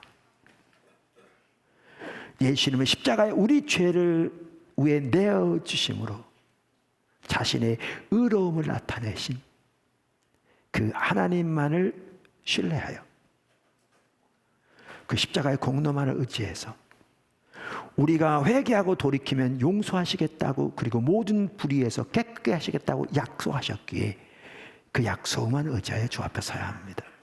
그렇게 나오셔야 합니다. 그렇게 앞에 나가야 합니다. 할렐루야. 그 다음에 분주함이 하나님의 얼굴을 구하는 예배를 방해합니다. 많은 성도들은, 어떤 성도들은 토요일 늦게까지 TV를 봅니다. 이런 부분도 있는 것 같더라고요. 자, 우리가 적정한 오락, 신앙생활 한 부분입니다. 자, 보세요. 적정한 오락도, 가족들과의 시간도, 부부 사이의 교제도, 가족들과의 좋은 시간도, 또 뭐 산책 등 이런 여러 가지 취미 활동도 다 신앙생활의 중요한 요소들입니다. 왜냐하면요, 하나님 우리를 창조하실 때 전인적인 인간으로 창조하셨기 때문에 이 모든 부분들이 신앙의 중요한 요소들입니다. 영적인 의미를 가지고 있습니다. 이거 안 하고 기도만 한다고 그게 영적으로 건강하지 않습니다. 왜냐하면 그 신앙이 왜곡되어 있습니다. 어떤 사람들은 이것은 다 세속적인 것이고 다 이거 멀리하고 기도만 해야 될 줄 아는, 이거는 신앙이 잘못되어 있는 겁니다. 오히려 그렇게 나가면 영적으로 방해가 됩니다. 잘못 이해하고 있습니다. 이 하나하나 중요한 요소들입니다. 그래서 심지어 어떤 분은 그러잖아요. 그분은 이제 예언 사역 이런 부분인데 쓰면서 거기다 써놨는데, 어떤 사람이 예언 사역 한다고 그러는데 얼마나 정확하고 이런 거 보기 전에 뭘 봐야 되냐면 그분이 가정에서 부부 생활을 원망하는지, 가족들과 잘 보내는지, 적정한 취미 생활과 이런 부분을 올바로 하는지, 이걸 보라고 그랬잖아요. 우리 생각 이해가 안 되는 것 같죠? 근데 정확하게 옳은 얘기예요. 이래 영적으로 건강하거든요. 우리는 전인이에요. 하나님 전인으로 창조하셨어요. 그런데 이게 지나치면 문제가 되는 거예요. 취미나 오락도 지나치면 문제가 되는 거예요. 근데 우리가 하나님 찾는 것마저 소홀하고 여기에 너무나 많은 시간을 투자하면 온갖 우리 머릿속에는 세상적인 오락과 이러한 것들로만 가득하죠. 그럼 앞에 나올 때 온갖 이게 이제 방해하는 거죠. 온갖 잡생각, 온갖 세상적인 것들이 꽉 차서 하나님께 이 올바로 예배드리는 걸 방해하는 거죠. 그러니까 우리의 주중의 삶과 주일의 예배는 분리되지 않습니다. 같이 갑니다. 자, 근데 그걸 전제하고 제가 뭘 말씀드리냐면 분주함을 지금 말하는 건데, 어떤 성도들은 토요일 늦게까지 TV를 보고요, 주일 아침에 늦게 일어나서 교회 가기 위해 서둥지둥 서둡니다. 아이들이라도 있으면 더 바쁩니다. 그렇게 바쁘다 보면 부부간에 다투기도 합니다. 또 포도나무교회 성도들은 멀리서 오는 분도 많잖아요. 근데 가다가 오는데 오늘따라 왜 이렇게 차가 막히는지 성질이 납니다. 교회에 도착했는데 10분이나 지났습니다. 그래서 부랴부랴 들어와가지고 자리에 앉았습니다. 하나님 얼굴 구하는 예배가 될 것 같습니까? 안 되죠. 그래서 우리는 예배를 준비할 때 이 분주함도 가라앉혀야 합니다. 그래서 사실 여러분들이 예배 일찍 오셔야 합니다. 한 10분 정도는 일찍 오셔야 합니다. 사실 이게 습관이거든요. 오셔서 회개부터 시작해서 분주함을 가라앉히고 이제 나눌 부분들 이렇게 준비하셔야 합니다. 그래야 하나님께 더 이렇게 하나님 얼굴을 구하는 예배로 나갈 수 있습니다. 세 번째가 조급함입니다. 하나님과의 관계를 방해하는, 더 나아가 예배를 방해하는, 참된 예배를. 사실 우리가 하나님과 친밀한 교제 가운데 있지 않을 때, 그리고 우리의 초점이 하나님께 있지 않을 때 우리는 조급합니다. 조급합니다. 포도나무교회 성도들은 그런 분들이 많지 않습니다만은 일반적으로 오늘날 많은 성도들은 하나님께 예배를 드리면서 조급합니다. 그래서 11시에 시작한 예배가 12시를 조금만 넘으면 눈살을 찌푸리고 시계를 보기 시작합니다. 그러면 몸은 예배당에 앉아 있지만 마음과 생각은 예배를 마치고 하려고 하는 일에 벌써 가 있습니다. 그러한 조급함을 가지고 하나님께 드리는 참다운 예배를 드릴 수가 없습니다. 제가 가끔 설교하다 보면요, 그러니까 방문한 분들이 많은데 이렇게 예배를 하나의 쉽게 말하면 11시부터 12시면 12시까지 일반적으로 하는 대로 드리는 의식으로 생각하는, 이걸 종교적인 의무로 생각하는, 그래서 요거를 마치는 것이 기본적인 의무를 다한 것이고, 이 의무라 돼야 하나님으로부터 은혜를 받고 뭐 이렇게 하나님의 도움을 받을 때 생각하는, 그러니까 전적으로 타락한 예배인 거죠. 이미 살펴본 대로. 이런 이해를 가지고 있는 사람들은요 조급합니다. 아예 조급해서 그런 분들이 이렇게 방문하는데 여러 명 있잖아요. 그럼 제가 설교하면 되게 방해받습니다. 왜냐하면 그 조급함이 느껴지거든요.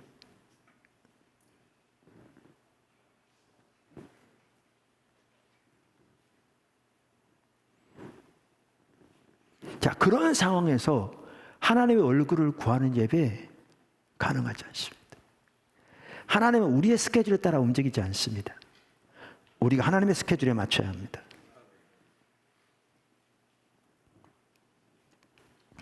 우리는 차분한 마음과 충분한 시간을 가지고 하나님을 찾고 하나님 앞에서 기다려야 합니다. 근데 하나님이 우리에게 소중하다면 우리는 당연히 그렇게 할 것입니다. 일주일에 한 번 드리는 주일 예배에서마저 그렇게 하지 못한다면 그 사람은 진실로 하나님이 그 사람에게 소중한 분인지 혹은 그 사람이 하나님을 아는지 살펴봐야 할 것입니다. 조급함이 내려져야 합니다. 모든 염려 내려져야 합니다. 염려가 내려지지 않으면 염려에 휩싸입니다. 그럼 아무것도 보이지 않습니다. 그 요한에슬레 선생님이 그랬다고 그러잖아요. 한번 길을 가는데 당나귀가 이렇게 담이 이렇게 있으면 담을 뚫고 그 건너편을 보려고 막 힘쓰더래요. 자기가 보면 그 너무 보면 될 텐데 이렇게. 웃는 분이 많았잖아요. 근데 너무나 많은 성도들이 올라 그렇게 합니다. 이게 이 벽이 있는 게 염려와 같아요. 적지 않은 사람들이요 염려를 통해서 하나님 보려고 그래요. 아무것도 보이지 않습니다. 염려가 완전히 감싸버립니다. 하나님도 보이지 않고, 하나님 사람도 느끼지 않고, 하나님의 통치도 느끼지 않고, 하나님의 임재도 느끼지 않고, 하나님의 인도하심, 하나님의 선하신 뜻, 심지어 우리의 구원, 우리를 사랑하시는 전혀 느껴지지 않습니다. 뭐만 보이냐? 염려만 보입니다. 아무것도 보이지 않습니다.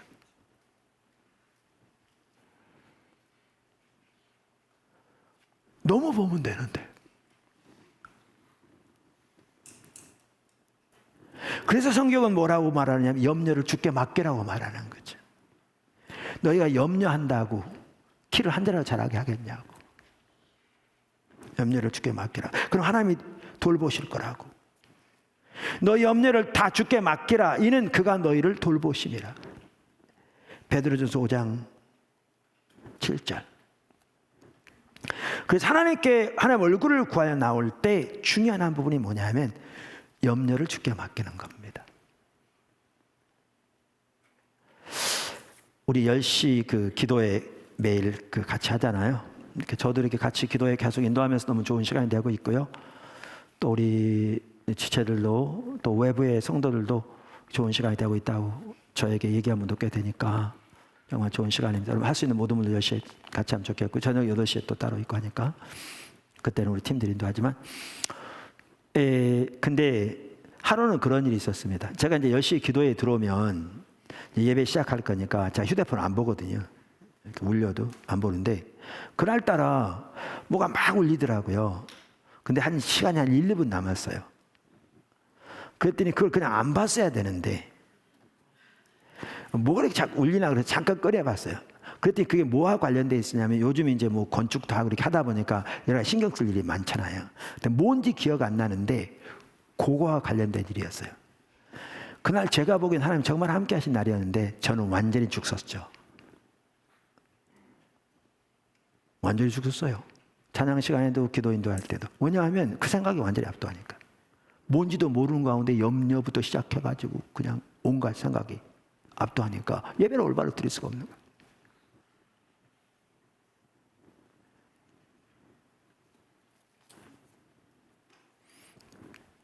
끝나와서 봤더니 별건도 아닌 거였는데.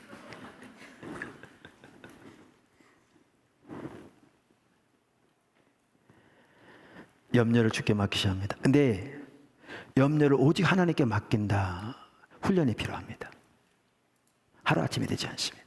특별히 그 염려가 큰 문제일 경우에는 더욱더 그렇습니다. 그러나 염려를 주께 맡기는 걸 배워야 하나님께 참다운 예배를 드릴 수 있습니다. 하나님은 신실하십니다.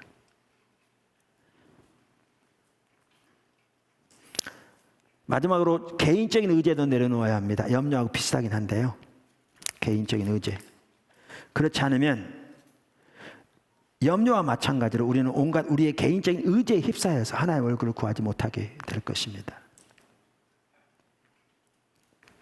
나중에 이제 개인적인 문제가 있을 때 어떻게 하나님의 얼굴을 구하여 나가고 이 개인적인 의제는 어떻게 하나님께 구할 것인가 나중에 또 따라 살펴볼 겁니다. 물론 과거에도 살펴봤습니다만 그게 되는 대로.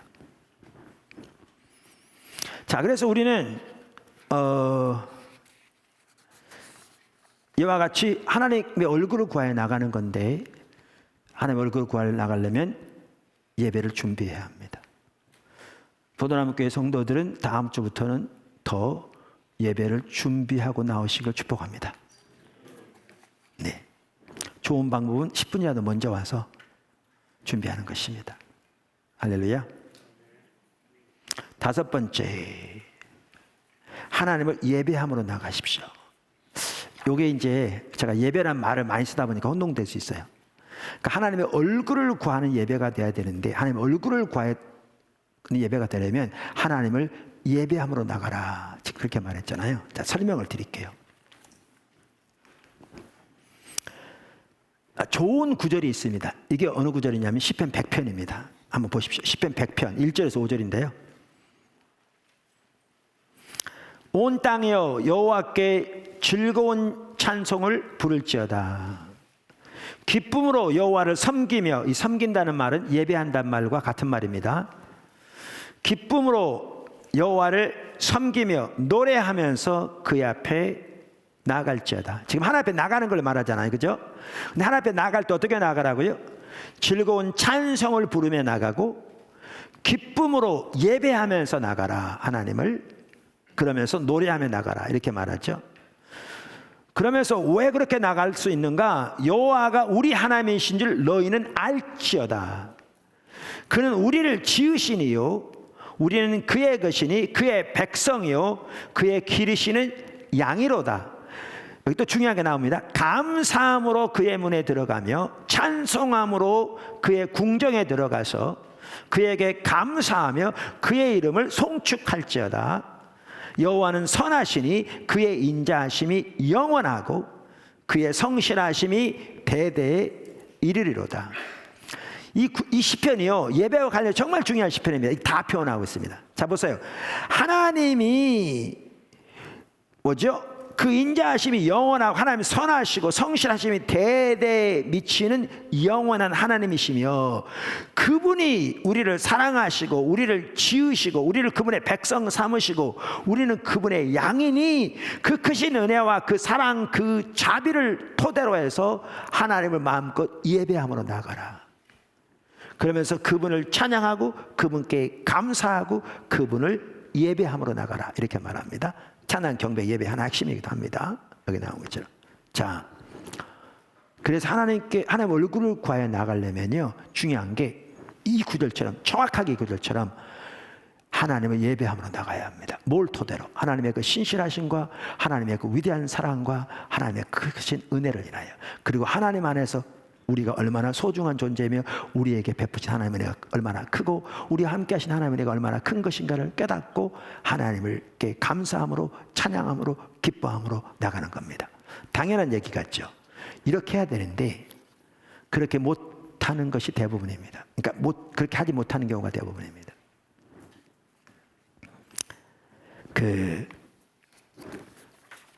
무슨 말이냐면요.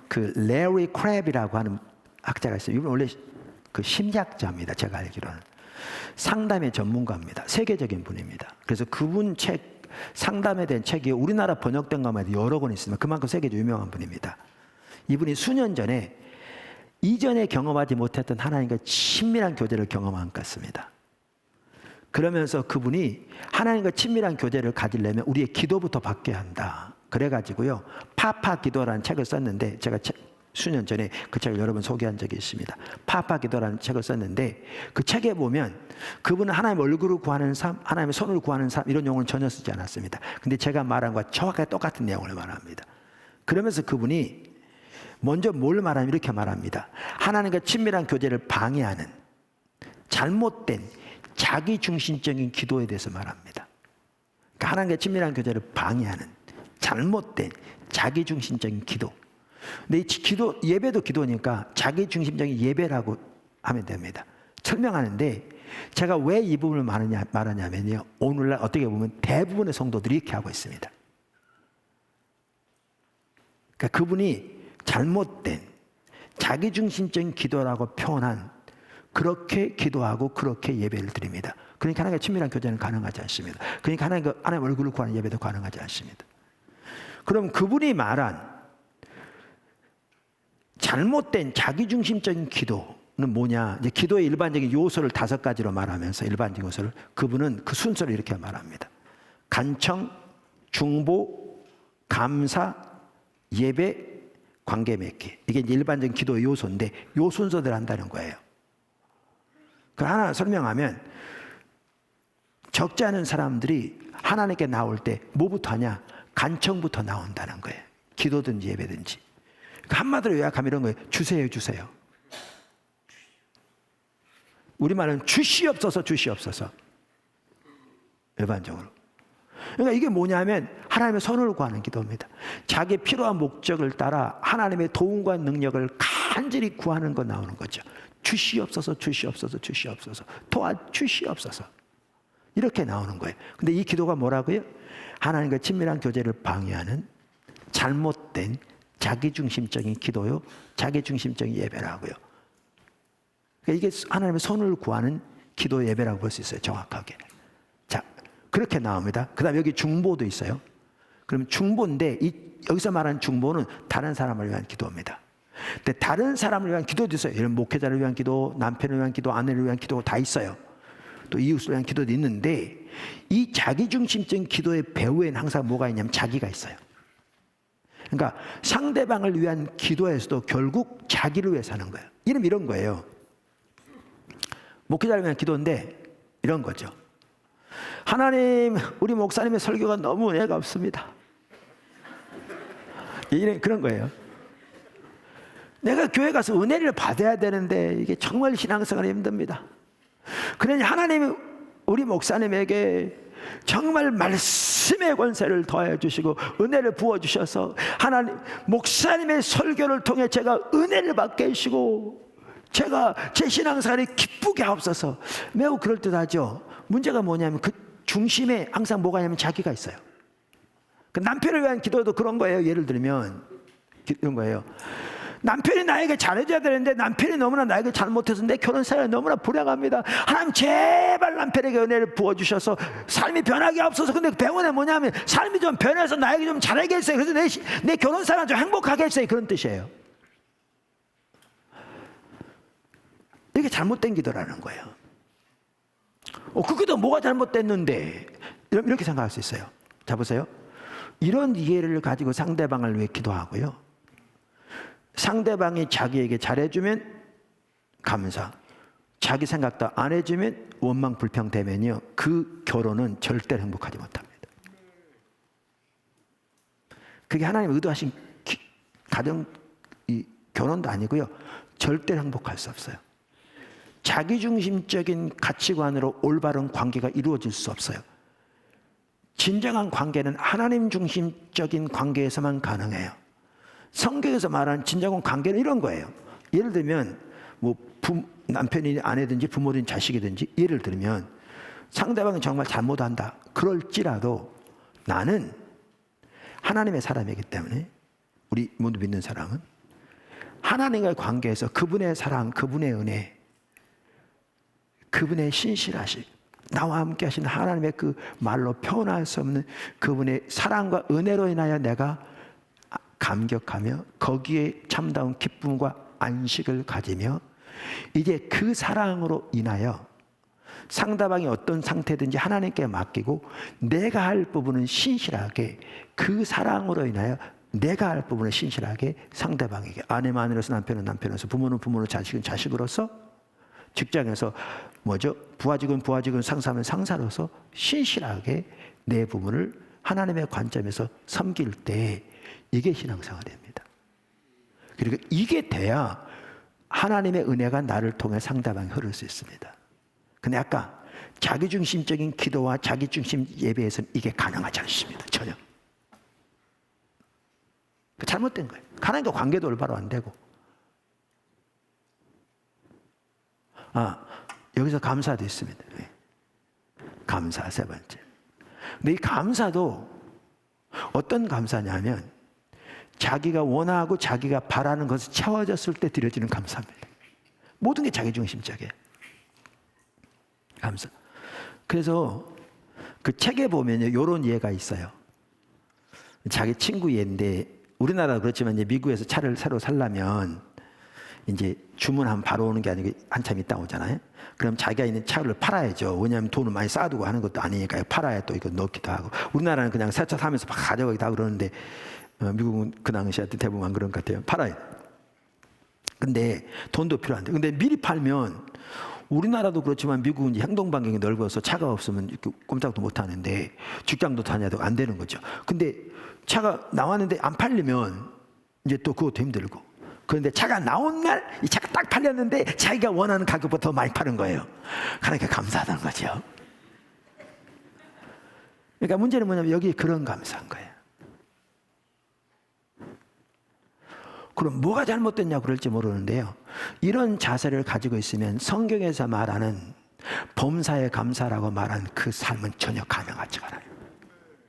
가능하지 않아요. 범사란 말은 in everything, 모든 면에서 감사라는 얘기인데, 그러니까 올바른 신앙이 안 되는 거예요. 될 수가 없어요. 그리고 이런 자세로 감사를 한다면 평생에 몇 번이나 감사하겠어요. 그리고 이런 자세를 가지고 있으면 자기가 보기에 이게 안 되어지면 감사가 없기 때문에 그 신앙은 항상 올바로 돼 있잖아요. 불평, 불만, 침체, 원망, 상대방의 책임 전가하고. 이 교회는 목사가 설교도 못하고 성도들이 사랑도 안 하고, 남편은 꼭 저런 사람을 만나서 왜 아내를 저런 사람을 하나님 주셔가지고.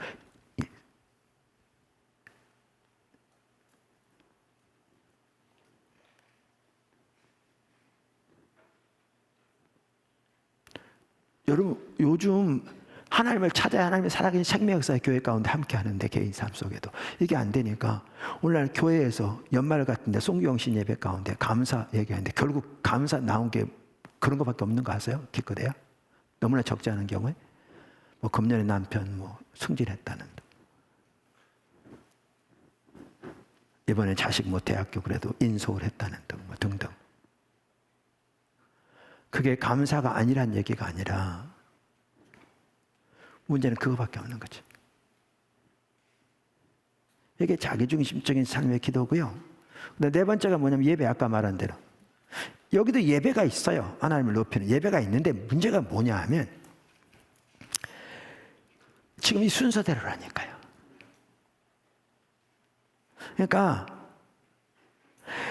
자기 필요한 목적이 채워질 때 그때야 이제 하나님을 예배하는 거죠. 진정으로 감사 아울러. 그 전에도 예배 의식은 있을 수 있어요. 아까 제가 의식하고 예배는 다르다고 그랬잖아요. 이때예요. 그러니까 이게 바꿔 말하면 뭐냐면 이따도 살펴볼 텐데 이런 이해를 가지고 있는 사람들은 환경에서 이렇게 특별히 자기가 원하는 데 잘 되는 자기 기대대로 살아가는 동안에 그 소수의 순간을 빼놓고는 하나님 앞에 진정한 예배가 안 되는 거예요. 이거 조금 더 살펴볼 겁니다. 그 다음에 다섯 번째, 관계 맺기. 우리의 신앙은 하나님과 관계인데 문제는 뭐냐면 지금까지 살펴보면 그것을 토대로 하나님과 관계를 맺으려고 하는 거죠. 배후에 있는 가치관이 뭐냐면 이런 거예요. 그 책에 이렇게 써 있어요. 하나님 참 쓸만한 분이시네요. 계속해서 저를 위해 수고해 주세요. 주님이 저를 위해 수고해 주시는 한 저도 주님 한번 잘 따라 보겠습니다. 거래하는 거죠. 문제는 하나님이 우리가 죄인 되었을 때 하나님의 예수를 십자가에 내어주심으로 전적인 하나님의 은혜로 우리를 구원하시고 그 위대한 하나님이 우리 아버지가 되시며 날마다 우리 삶 가운데 함께하고 계시고 지금도 하나님의 계획과 뜻 가운데서 운행하고 계시며 우리를 그리고 초청하고 계시는 그리고 우리의 삶에서도 그 하나님의 뜻을 살아가도록 우리를 비춰가시고 우리 이끌어가시는 이 모든 것들이 전혀 깜깜한 거죠. 관심도 없고. 이거를 레리 크랩 아까 박사는 하나님과 친밀한 교제를 방해하는 그러니까 잘못된 자기중심적인 기도라고 말해요. 그러니까 이 기도로는 다시 말하면 이 예배로는 하나님과의 그 올바른 관계가 가능하지 않다는 거죠. 근데 제가 왜 이걸 구태여 여기서 말하느냐면 오늘날 정말 적지 않은 성도들이 예배를 이렇게 드려요. 기도를 이렇게 하고 신앙생활을 이렇게 해요. 그리고 그게 옳은 거로 생각해요. 그러니까 참된 예배가 가능할 수 없습니다. 가능할 수 없습니다. 어이구 시간이.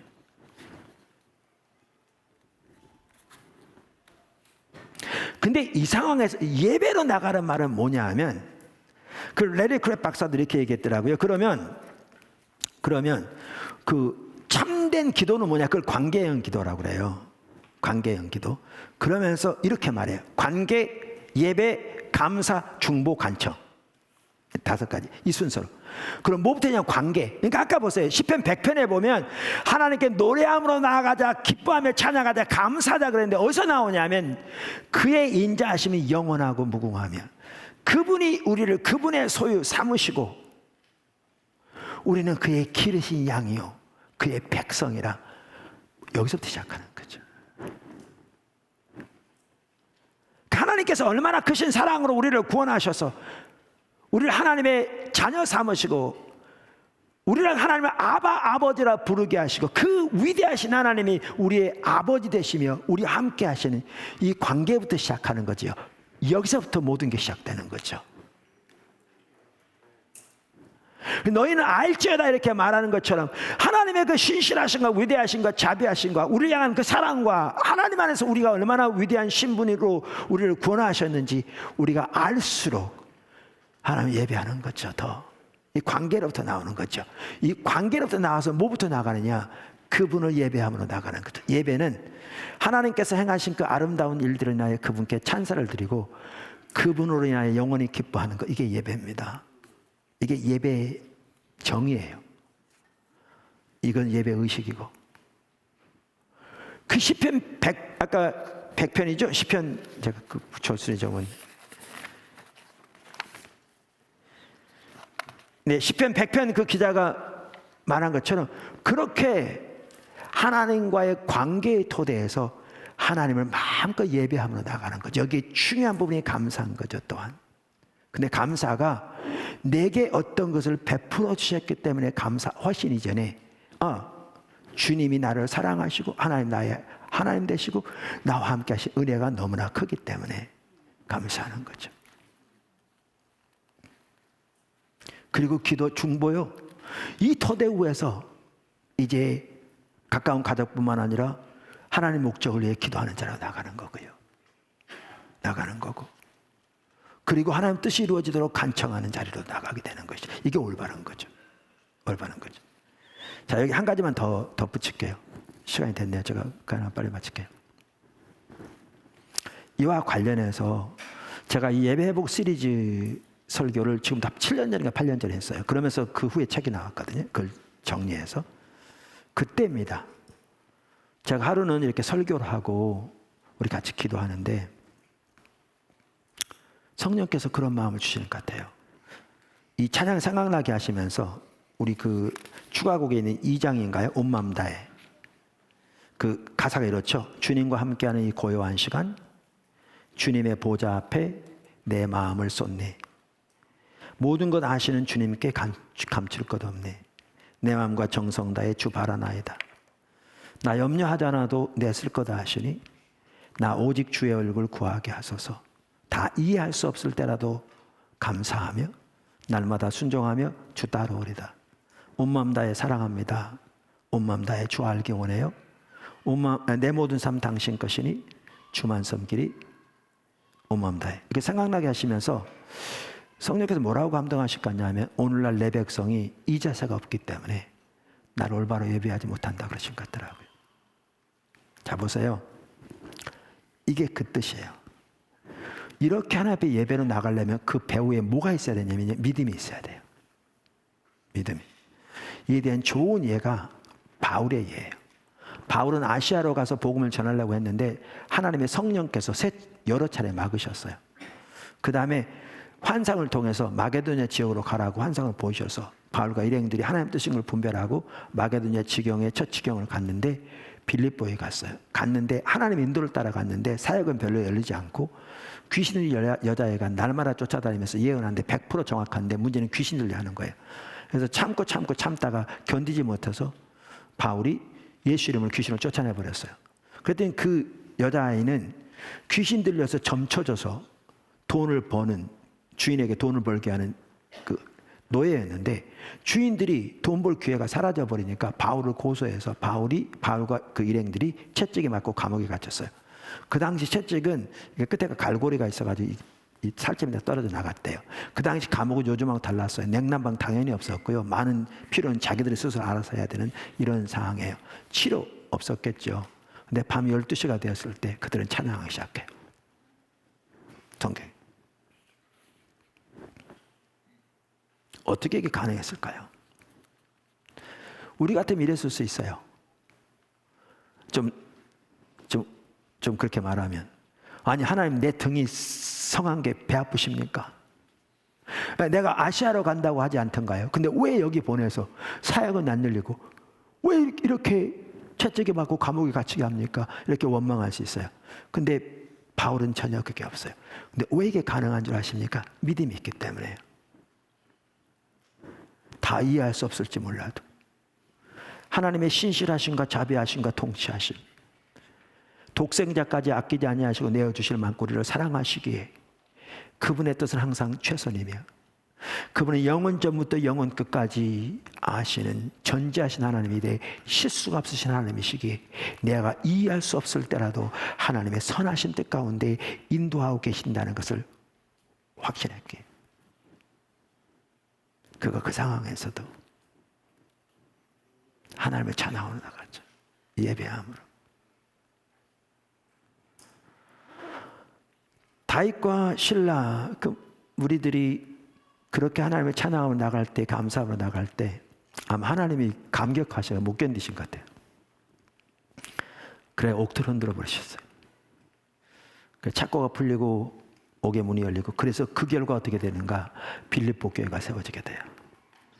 성경은 빌립보 교회는 바울이 가는 곳마다 그와 동역했던, 늘 그의 마음에 있던 교회예요. 그 교회가 탄생합니다. 여기 찬양이 바로 그런 거예요. 나 염려하지 않아도 주님은 내 쓸 거다 하시고, 나 다 이해할 수 없을 때라도 그러기에 주님께 감사하며 오직 주의 얼굴을 구하게 하시고, 그 상황에서도 날마다 주의 뜻에 순종하리이다.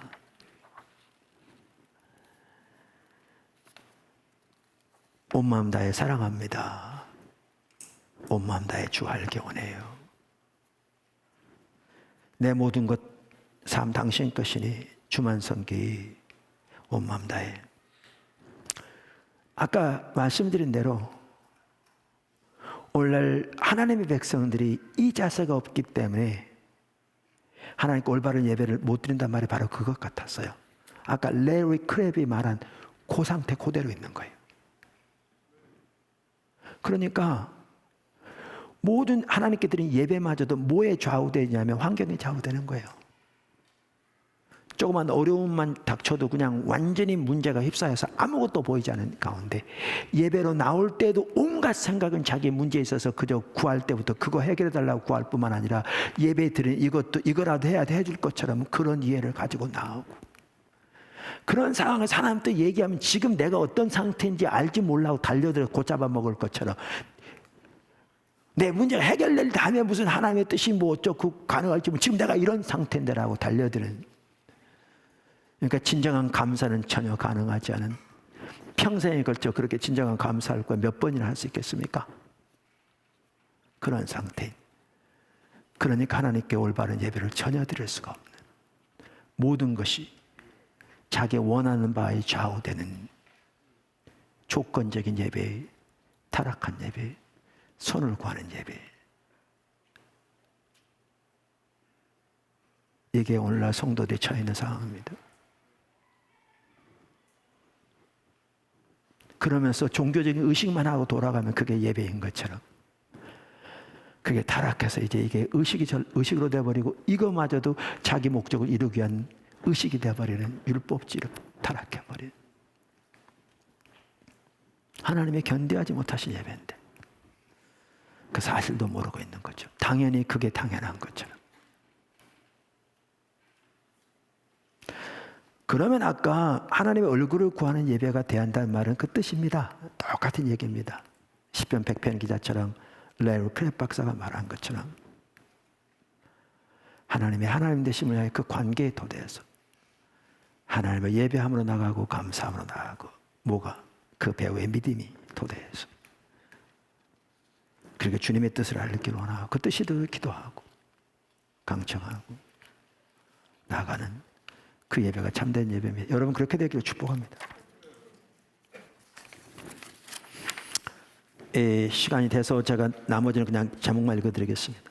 6번째가 하나님과 하나님의 목적과 하나님의 길을 구하여 서는 겁니다. 예배는 하나님의 얼굴을 구하는 삶을 살펴봤잖아요.